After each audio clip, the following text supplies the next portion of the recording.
its own touchdown. Throw down to second in time. It's the last two possessions. What a pass. What a pass. And the runner comes home. They got her. Up top.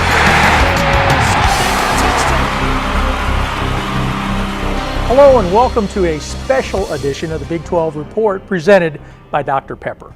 I'm Wendell Barnhouse, Big12Sports.com correspondent, and because of the Thanksgiving holiday week and some breaking news, I'm flying solo as your host this week. Earlier, I got a chance to sit down with Tim Allen, Senior Associate Commissioner of the Big 12, because the Big 12 announced its football schedule for the 2013 season. We'll get to a preview of that in just a few minutes. Now, we talked to Tim because one of his jobs is to put together the football schedule by working with member schools and the television networks. We're joined by Tim Allen. Wendell, thank you. Good to be here with you. Yes, and we're going to talk about the football schedules. And first of all, you know, the 2012 schedule didn't get announced until February, but that was dictated by certain events. Was this scheduling scenario, as far as putting it together, totally different compared to what we had to work with trying to get this year's schedule done? Well, I think that it's unique in that each and every schedule is a little bit different. The preference of the Big 12 is for us to try to do our schedules as far in advance as possible. So we'd like to be out there for 4 or 5 years to have our schedules done, and then let the schools build their non-conference schedules around that.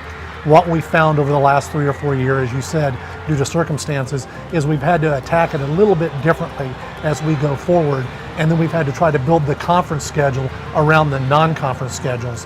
And so we face some unique challenges this year, but we're glad we have it out of the way. Now, one of the unique challenges is something that was out of control. It's the calendar. It's a 15-week conference football schedule in 2013 and in 2014. How did that impact coming up with the schedule for 2013? Well, as we talked about a second ago, when you have the 15-week seasons and you already have built your non-conference games in, and for these 2 seasons, I would say that probably 80% of our non-conference scheduling was done 3 or 4 years ago. So now what you have is that teams that play on Labor Day weekend, and we need them to play on the so-called Championship Saturday, the first Saturday in December, they face an opportunity for 3 bye dates in the schedules. So what we had was a number of schools that had double byes. So they would play 3 games, and then before the start of conference play, they'd have a bye on back-to-back weeks, or they would play bye, have a game, play another bye date, and so that's really difficult for the schools to adjust to. So we just had to go through and try to fit those in and solve some of the pieces of the puzzle as it relates to those byes and the non-conference portion of the schedule, while still maintaining our other basic ideas and concepts behind our schedule, which is number one, that nobody plays more than 2 straight road conference games, and we tried to do some other things within the schedule to assist our membership. Now, there have been some games, some conference games moved up into September, maybe more so than normal. Can you talk about that, the idea of having to do that? Yeah, I think that, first of all, television likes that. They want to see those type games up there as early as they possibly can to try to build a little bit of excitement heading into the regular part of the conference play. And candidly, as you know, as you look around the country, you know, your marquee games, there's a few non-conference games that are marquee, but there's not a lot of them there. But we had to move conference games up to address those bye issues. And that means that schools are going to have byes later in the year at times when they really don't want them. I think when you take a look at what a coach really wants is he wants to play his 3 non-conference games, have a bye date, and then play all of his conference games through, or maybe play 1 conference game and have a bye date and then play the conference games all the way through. Now, the schedule being announced today, there's still going to be a few minor adjustments. Apparently, it's not set in stone. Can you kind of shed some light on that and what possible little changes might come about? Yeah, you know, when you have the type of a television contract that we have, one of the concessions we had to make is that we'll have 4 Thursday night games this year. So we're still working on those. A couple of them one of them's being announced in the schedule. Another one is being worked on. There's a tentative date in there. And there are a couple more that we're working on. Ideally, both teams are open the week before you have a Thursday game, but that's not always going to be the case as we go through the scenario.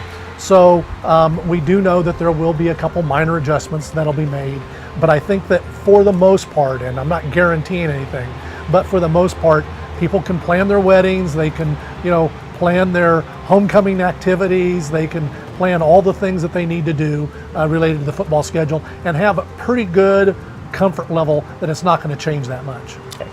Tim Allen, Senior Associate Commissioner of the Big 12, who is in charge of putting all the football schedules together. We want to thank him for his time, and we'll be back to talk about the rest of the schedule here in just a second. Well, as Tim mentioned, the week-by-week schedule that we're about ready to show you is not a final version. There could still be some tweaks as far as games, a few games moving from Saturday to Thursday. We'll keep you up to date at Big12Sports.com. And with all that being said, let's start by taking a week-by-week look at the 2013 Big 12 football schedule. The season will get started Labor Day weekend, and the Big 12 has 2 Big 12 non-conference games at neutral sites. TCU will face LSU at Cowboy Stadium in Arlington, Texas, while Oklahoma State will take on Mississippi State in Houston's Reliance Stadium. The first Big 12 game of 2013 will feature West Virginia at Oklahoma, and if those two teams can replicate their game Saturday in Morgantown, a 50-49 Sooners shootout victory, the conference season will start with a bang. Baylor and Kansas, 2 teams that didn't play the opening weekend, get started with non-conference openers. We'll have another Big 12 game in Week 3 as TCU visits Texas Tech.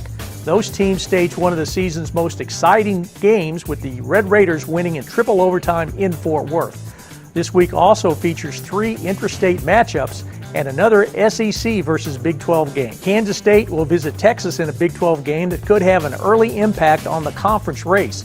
These are 2 schools that have developed quite a rivalry during the Big 12 era. The final week of September features 2 non-conference games on the slate that should generate plenty of interest, in particular Oklahoma playing Notre Dame in South Bend. As the season heads into its second month, teams will move heavily into conference play. West Virginia's visit to Baylor will have folks wondering if those 2 teams can duplicate this season's shootout. Another 4 Big 12 games are on tap. Baylor will visit Kansas State, and the Wildcats will be out to avenge Saturday's loss, while the Red River rivalry in Dallas will generate a lot of buzz as always. One of the 4 games this week features TCU playing at Oklahoma State. The Horned Frogs are playing in Stillwater in consecutive seasons because in 2012 they took over Texas A&M's schedule. The final week in October will feature all 10 teams in action in conference games. Texas will visit Fort Worth to play TCU for the first time since 1994, when both teams were in the Southwest Conference. The first week of November will feature a 4-game schedule that matches this year's 2 newcomers, West Virginia and TCU. These 2 teams staged a double overtime thriller in Morgantown this season that the Horned Frogs won. Another full slate of games this week, and Texas will make its first trip to Morgantown with an eye on avenging this season's 48-45 loss to the Mountaineers in Austin. This will be the final week with a 5-game league schedule. The Baylor-Texas Tech game will again be a neutral site affair, as the Bears and the Red Raiders will meet in Cowboy Stadium in Arlington, Texas. 3 games are on tap this week, and while it's over a year away, based on what we've seen in Big 12 history, the Oklahoma at Kansas State game could wind up being the game of the week. During Thanksgiving week, Texas will be at home to face Texas Tech on Thanksgiving night.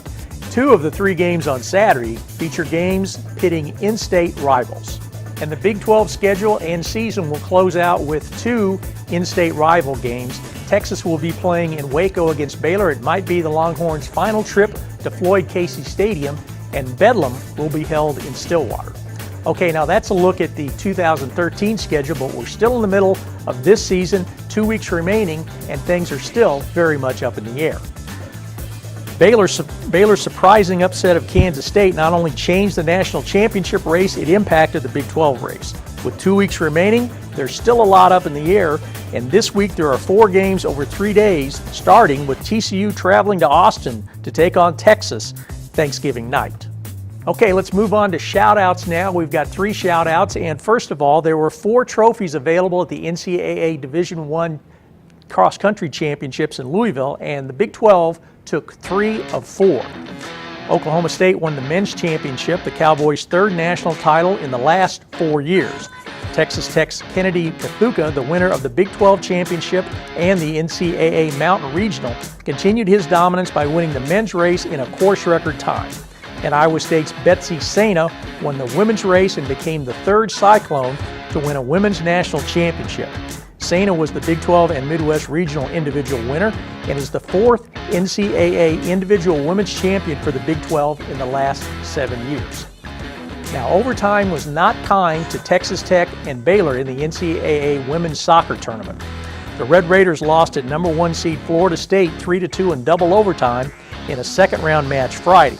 Now, Texas Tech wound up setting a school record with 16 victories and made the NCAA tournament for the first time in school history.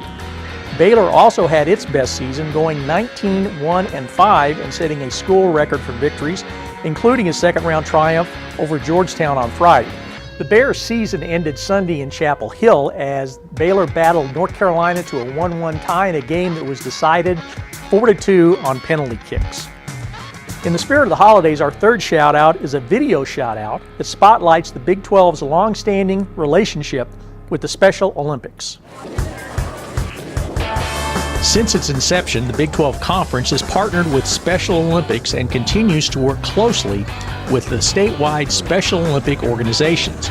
An example of that occurred when Big 12 staff members recently volunteered to help with a bowling competition that included Special Olympics athletes from the North Texas region. The conference has a reach across the country, and it's important that when people look at what we do, we involve ourselves in the community. Everyone at the office actually says we get more out of the volunteering opportunity than we think the actual athletes do. Just seeing the kids enjoy themselves while bowling and having a great time. They've done a great job with organizing this event, and we look forward to doing it next year as well. I've watched students over the years come to these events, and they've gained just a greatly increased self-confidence, just a camaraderie. They look forward to seeing their friends from other districts that they've made while they're here. And the friendships just aren't just with student to student, but student to volunteer as well.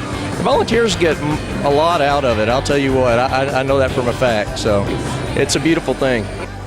And that's a wrap for this week's special Big 12 report. I want to wish everyone out there a great Thanksgiving holiday.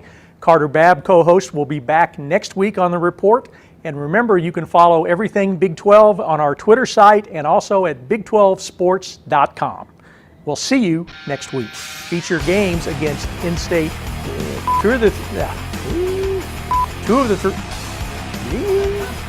Our third shout out goes to, in the spirit of, I know you needed some outtakes. Bears season ended in Chapel Hill on, my co-host Carter Babb will